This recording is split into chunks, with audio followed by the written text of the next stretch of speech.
welcome back to Coffee with Kim. I hope you're having a great start to 2022. I've been thinking a lot about what I actually want to do with this show, and I had a really good break. I had a good break from my consulting and lots of time to reflect on the last couple of years, because just like you guys, it's been a crazy last couple of years. Lots of challenges, but it's also been a really great time for self-reflection.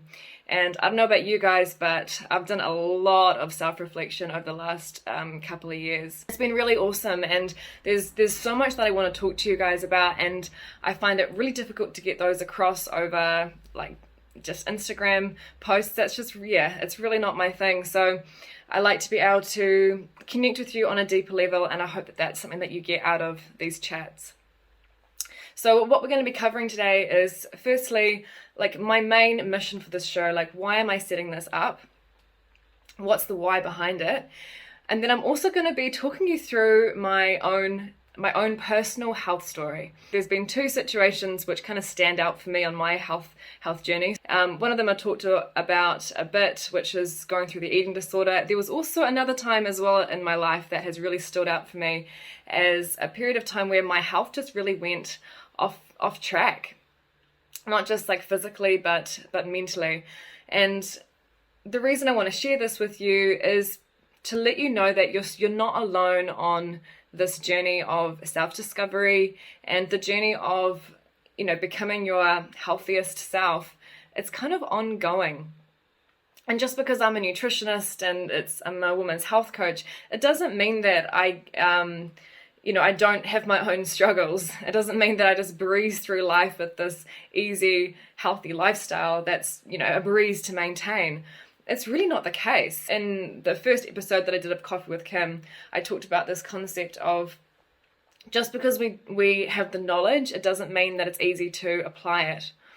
And this has been so true for me. There's been a number of times where I've had all the knowledge and all the tools, but other things have been going on that have, I haven't been making it a focus for various reasons. So let's crack into it. So what was my true motivation behind starting this series?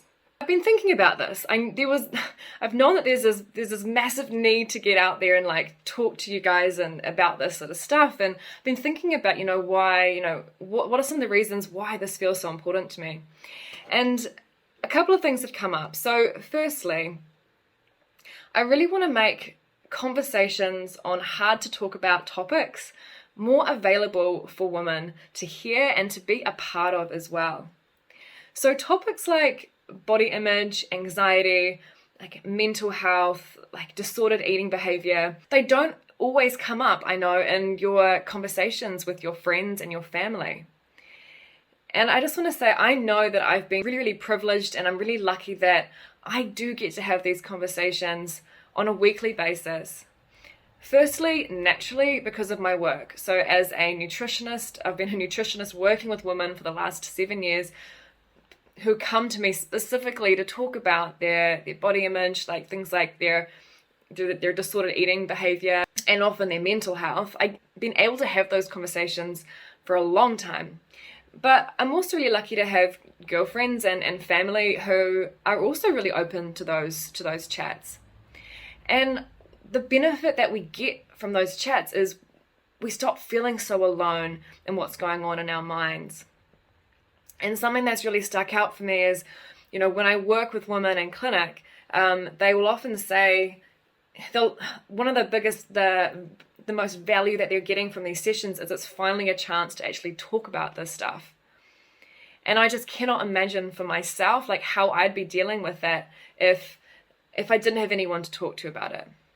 Actually, that's not totally true. The time when I was dealing with bulimia on my own, that was one of the hardest things, is I did not feel confident talking about any of that stuff with any of my friends and family because I was just so embarrassed about it. It just seemed like I just couldn't talk about it. I couldn't talk about the body image side of things because, God, if I'd even mentioned that I wasn't happy with my body, they'd all like scoff and be like, "Oh my God, what are you talking about? Like, your body's amazing." Or that nobody would understand like why I couldn't break through, say, a habit, especially because I was identified as somebody being like quite like a high achiever and determined and, you know, normally can do whatever I set my mind to. I just knew that nobody would comprehend like why I couldn't break this habit. And that was incredibly, incredibly isolating. And even if you don't have an eating disorder like bulimia, for those of you who don't know, bulimia is a habit where you overeat, and then because you feel so full and yuck or guilty, you end up making yourself throw up. So horrible, horrible, horrible situation to be in. But even if you don't have something like that, you know, there's a number of other what we call like disordered eating habits and patterns that a lot of women are suffering with in secret.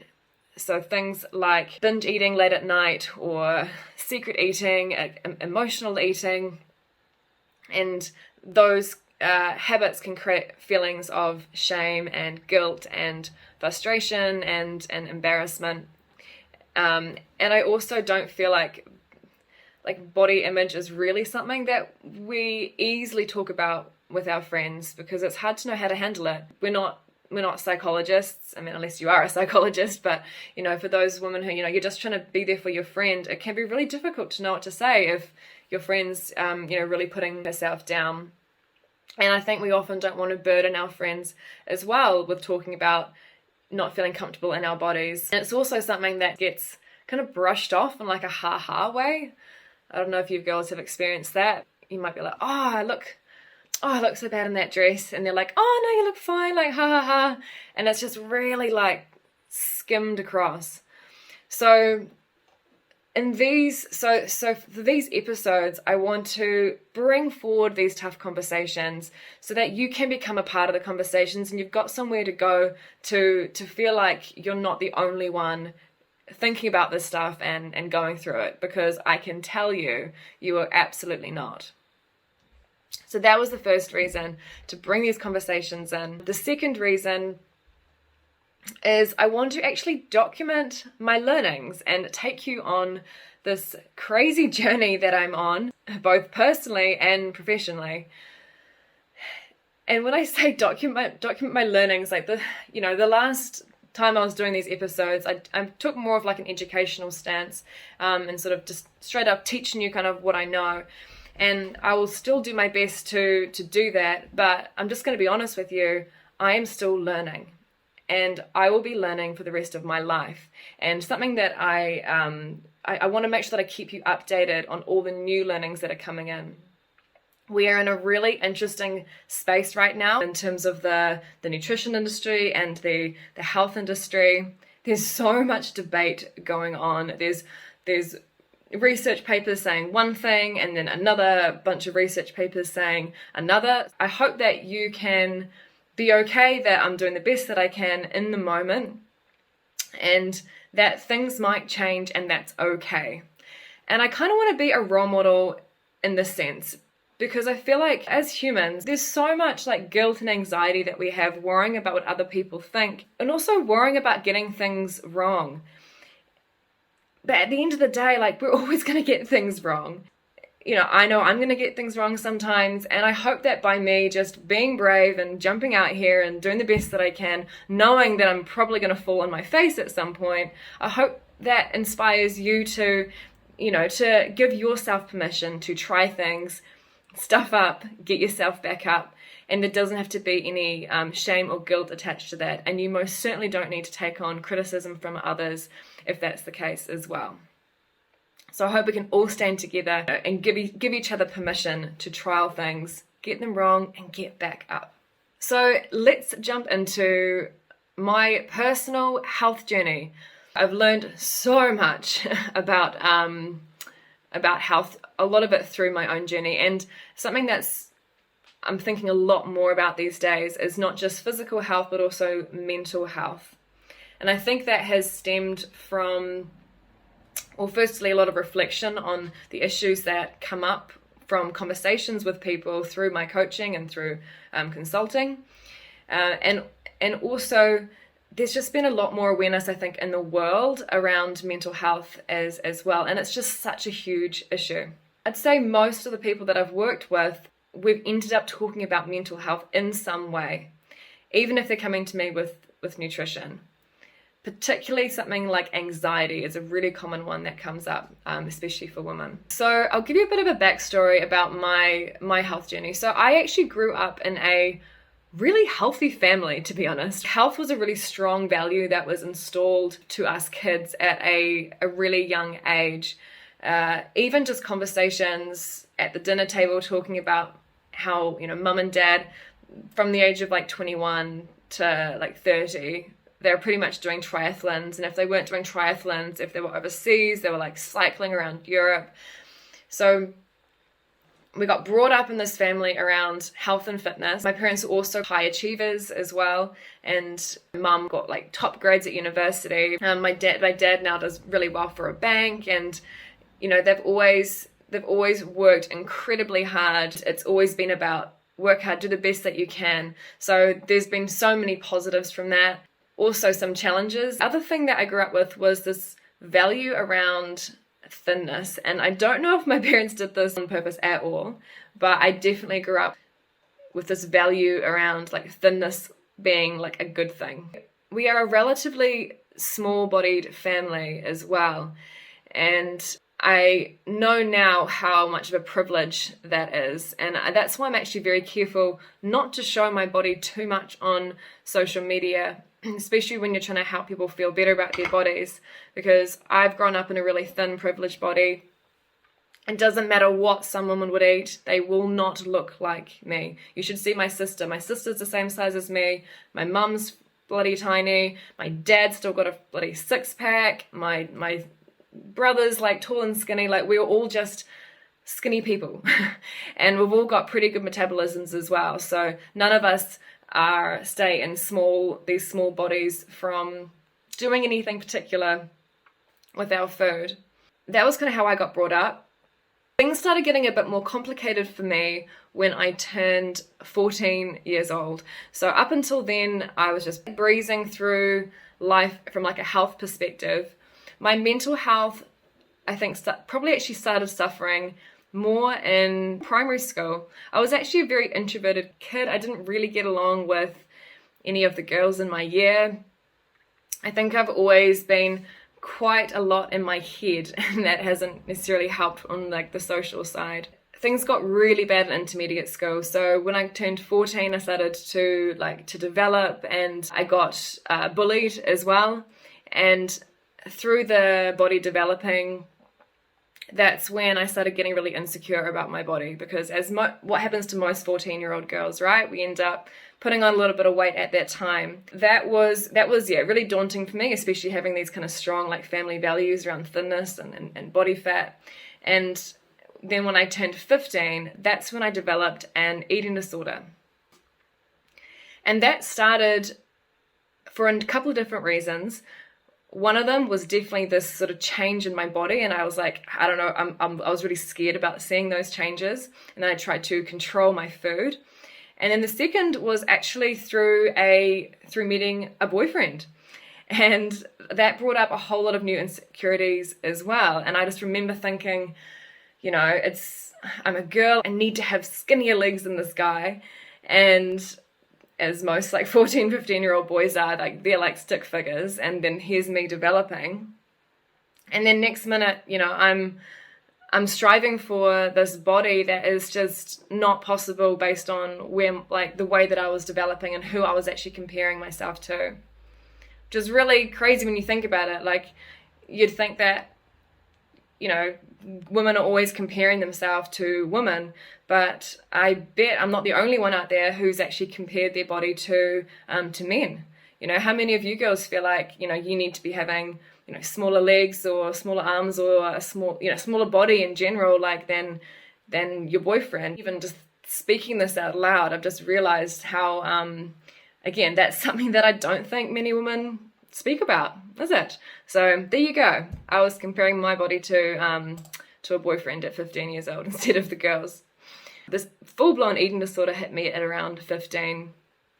And we call that, as I've said, bulimia, where you overeat to the point of feeling sick and then you get rid of that food. And now let's look at this from like a health perspective, okay? So during that time, I was also probably the fittest and looked the healthiest that I've ever looked. So you would have no idea that internally my teeth were decaying. I was having major social anxiety, and you just have no idea, because every morning I'd be getting up and going for runs and putting on a happy face, doing my triathlon training. Like, I look back and I don't even know how that was even possible, based on how nutritionally depleted that I was back then. And this is where it's really important that we do remember a couple of things, that just because somebody looks healthy on the outside doesn't mean that they're healthy on the inside. And that also goes in reverse. So you might look at somebody and in your mind be like, oh, they live in a larger body, therefore they must be unhealthy, or they don't do that much exercise, or they don't eat very well. You never know where that person is on their journey. I've worked with women who have gotten up to say 120 kilos, but then lost 20 or 30 kilos, and then at 90 kilos, that is their healthiest, happiest self. And it's taken a lot of hard work for them to get there. But still, people will look at them and assume that they'll just have no idea about that journey. So it really does go both ways. And that's a big shift that I think would be really cool for us to see in society, is to start to not assume somebody's health just based on how they look. But I understand that can be challenging depending on how you've been brought up.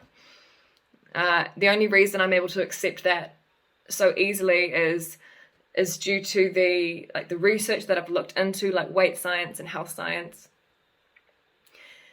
But if you had told me that when I was 15, I wouldn't have been able to accept that, I don't think.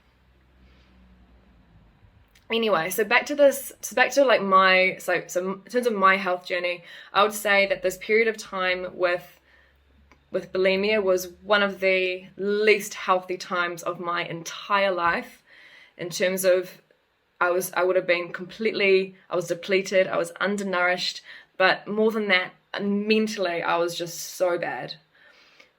Every single waking moment was thinking about the next meal, it was thinking about food, it was picking apart my body, it was the anxiety, it was just not in a healthy place, and yet I looked so fit and healthy, and I probably was the fittest. And that's another important thing to think about, that fitness is only one measure of health as well.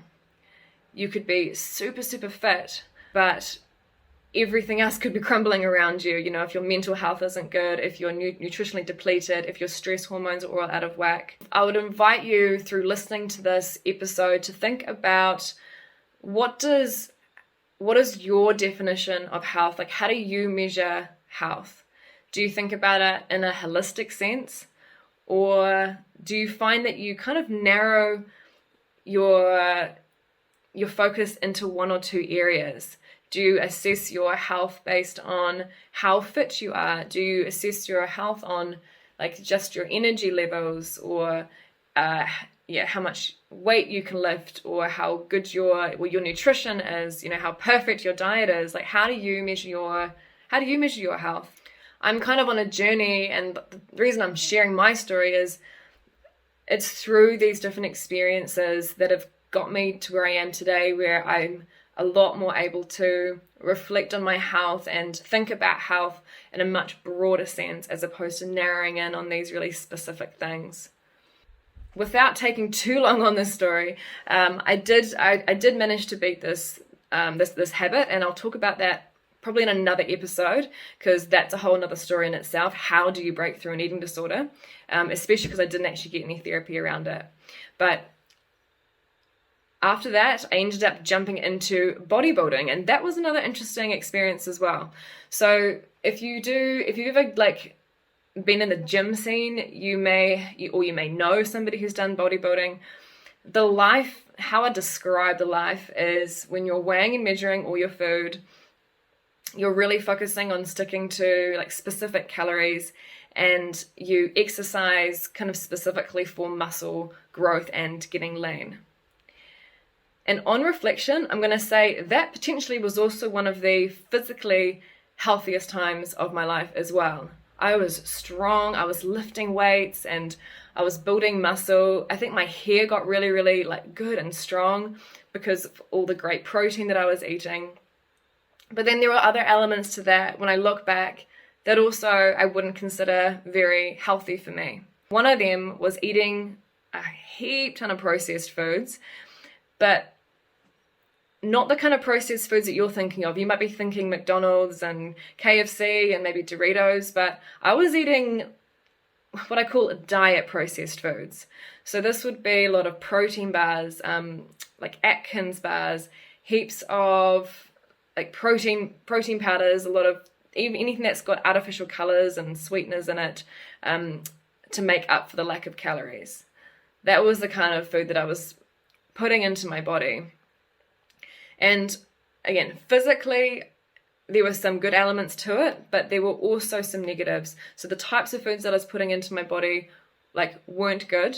And I also had this all or nothing mentality. I think that's when the all or nothing mentality like kicked back in again. Luckily, I didn't fall back into an eating disorder. Well, not the bulimia that I had. Even if I did overeat, it'd still sort of keep everything down. But that period of time was also not very healthy because there was just so much obsession around, weighing like 15.5 grams of peanut butter into a smoothie. So mentally, it took up a lot of like mental space. And I also don't feel like I was able to truly enjoy social occasions the way I wanted to.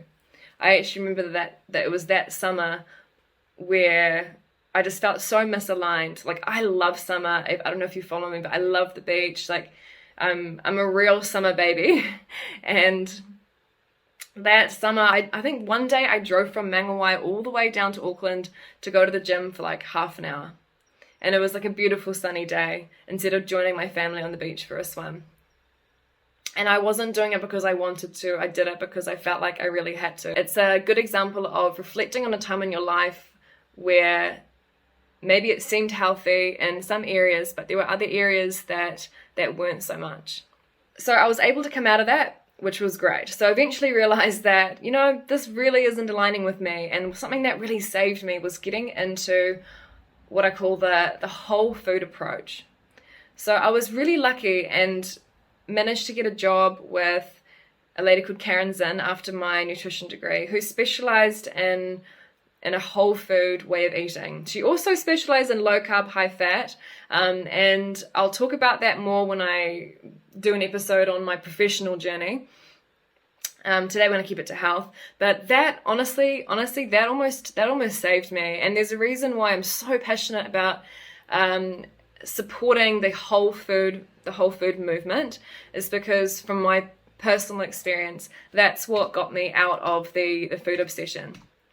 Because I was able to start just nourishing myself with real food, let go of the calorie counting, the specific weighing of food, which meant like mentally I was able to relax a lot more.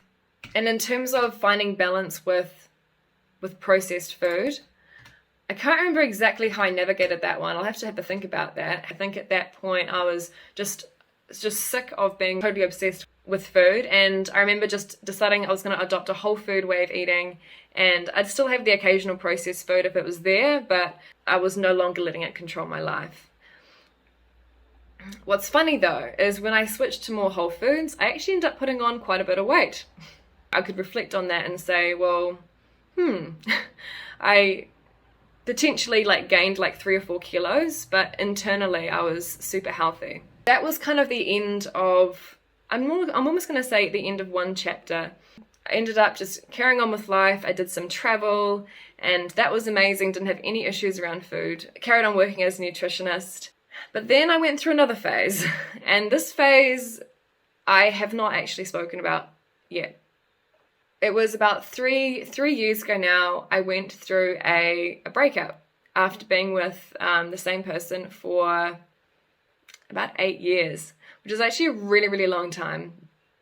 I've actually always been in a relationship, which has been amazing, but it's also kind of kicked me in the butt in the last couple of years in terms of I've had to really figure out like who am I when I don't have a partner, where I've had to try and, you know, really find myself again as just me, instead of always feeling like there's me plus somebody and me being like intertwined with somebody else all the time.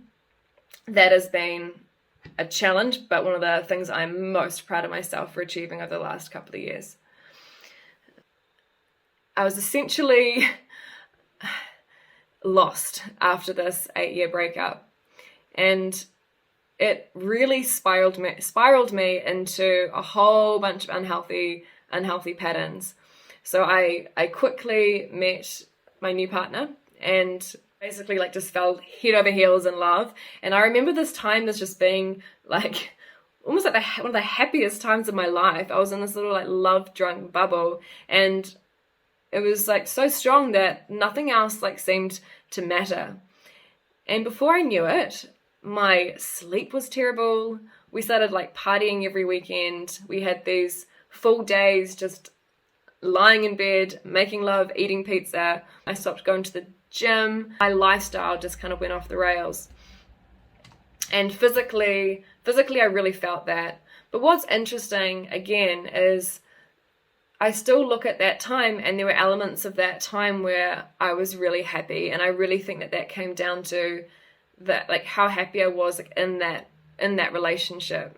And it reminds me to mention to you guys that, you know, your relationship health is massive. And, you know, if every day you're in a relationship that you're not happy, like that does impact your health too. Whereas when you're in a relationship where you are really happy, all your other stuff could be like crumbling around you, but at least you've got something there. I'm not saying we should just settle for that. I'm just saying let's factor that in as part of the health equation as our relationships. So where am I at right now? So I've certainly got my act together since the period of time where I was just love drunk, let's call it. But I'm not the fittest I've ever been, and I'm not eating the cleanest that I have ever been, but it's probably the most balanced that I've ever been in terms of my health. Which is why I'm feeling, you know, quite confident in talking about all this stuff now, because I feel like I've managed to get through some real like yo-yo times, and I'm really proud of myself for getting to where I'm at now, because there's also growth for myself in the sense that I'm okay that areas aren't perfect. You know, there would have been a time where I'd be beating myself up that I wasn't gymming more or exercising more, or beating myself up every time I had a meal that wasn't, you know, perfectly whole food. But I've realized that I'm most happy and calm when I've got a little bit of water in every cup, as opposed to trying to fill certain cups up to the brim and then other ones be empty, if that analogy makes sense. With that said, there's certainly areas of my health that I'm still wanting to improve. So I would love to improve my fitness. Right now, that feels personally like a daunting task, and it's going to be interesting to see how I navigate that one moving forward. I'm well aware that I have this almost mental block around exercise, and I know that it comes from the years of when I was strictly dieting and when I was over-exercising. So I've had kind of like a couple of burnout periods with my fitness, which was through running, through triathlon training, and through weights training.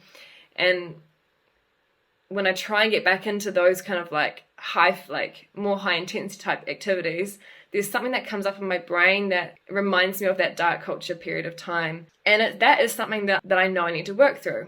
The other thing that I know I still need to work through is making my sleeping patterns better. So that was something that got really off the rails when I first met Corey. We were just staying up till like 2 a.m. watching movies. It can be quite challenging in a relationship if you've both got different sleeping patterns and habits. And that is something that we're still navigating, because his dream is to be able to fall asleep watching a movie, whereas for me, like, I hate doing that. And I never feel good the next day doing that. And then his alarm then goes off early in the morning. So I'm still trying to navigate how to be really healthy and look after my health in a relationship. when it comes to the food, that's also something that I find challenging, and that's something that I've had to adapt to, is being with somebody who eats very, very differently to me, who needs a lot of food. I now cook more like bulk meals for the two of us, and I have to kind of factor in like what he wants to eat. And so it's not just as simple as use my knowledge around what's perfect for my body and just do that. It's actually about how you fit that into, how you make that work when you're in a relationship. And I know that I'm not the only one who struggles with that. Let me know in the comments, do any of you girls find that one of your challenges when it comes to nourishing yourself is thinking about other people, and you feel like if all you had to worry about was just yourself, it would actually be pretty easy, but when you're looking after other people, that's where it gets a bit tricky? Yeah, I find that tricky too, just so you know. And the other thing that I know I need to keep working on is anxiety. Now, what's interesting is I used to have a lot of anxiety around the body image stuff and my relationship with food, and I've done years and years and years of work to overcome that. And now it's shifted into something new. So instead of comparing my body to other people and that being like the comparison, or beating myself up when the food isn't right, which I no longer do, it's now shifted into my business.